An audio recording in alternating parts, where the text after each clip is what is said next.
Ngayon ngang July 25, naganap ang nasabi nga pong pop-up merch ng SB19 sa US, kung saan ay sobrang dami nga po ang nag-abang sa kanila doon.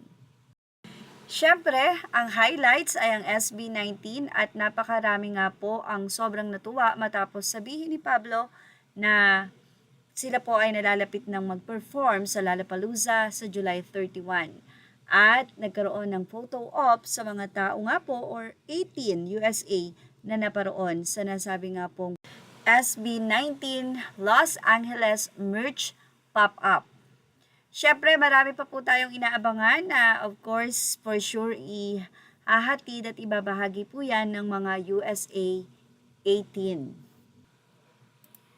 Samantala, congratulations SB19 at Ben and Ben. Mula po sa naging update ng PEP, ang SB19 po at Ben and Ben ay ilan sa mga Filipino na magkakaroon ng honorees or pagkilala. Ito po ay mula sa Linggo ng Musikang Filipino 2026. Wow, congrats SB19, pero mukhang hindi sila makakadalo dahil ayon sa update, mukhang ito ay magaganap sa July 28 kung saan ay nasa Los Angeles pa rin ang SB19 at mukhang matatagalan pa silang makabalik ng Pilipinas dahil na nga po sa kanilang mga engagements. Sa latest update naman ng Abante, binahagi nila ang lawak na nga po ng napupuntahan ng SB19 dahil nasa Disney Plus na sila. Muling na proud ang solid fans ng SB19 sa P-Pop Kings dahil palawak ng palawak ang market ng iniidolong grupo. Mapapanood na kasi ang inaabangang debut performance ng SB19 sa Lollapalooza sa Disney Plus at Hulu. Happy and fanay na Stel, Pablo, Justin, Josh at Ken worldwide dahil kahit hindi na raw sila pumunta sa Chicago ay mapapanood pa rin nila simultaneously ng buong buo ang performances ng bias nilang global P-pop group. Sa sobrang excitement ng fanay ay halos hilahin na nga nila ang nakatakdang araw ng debut performance ng SB19 sa isa sa pinakamalaking music fest na magsisimula sa darating na July 30 at magtatapos ng August 2.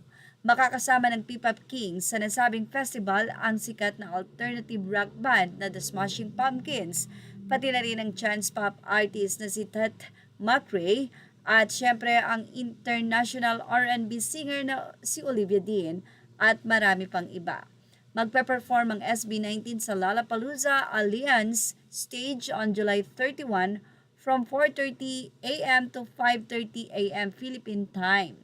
Sa totoo lang, marami talaga ang abangers sa pasabog na performance ng Mahalima sa festival dahil uukit na naman ito ng kasaysayan bilang sila ang kauna-unahang homegrown Filipino act na magpe-perform sa prestigious event ng Lollapalooza. At napakaganda nga daw ng ginawa ng Lollapalooza at hinigitan nga nito ang Coachella dahil ang Lollapalooza ay nagbigay ng chance na mapanood ang mga magpe-perform sa kani-kanilang bahay sa pamamagitan nga po ng Disney Plus at Hulu.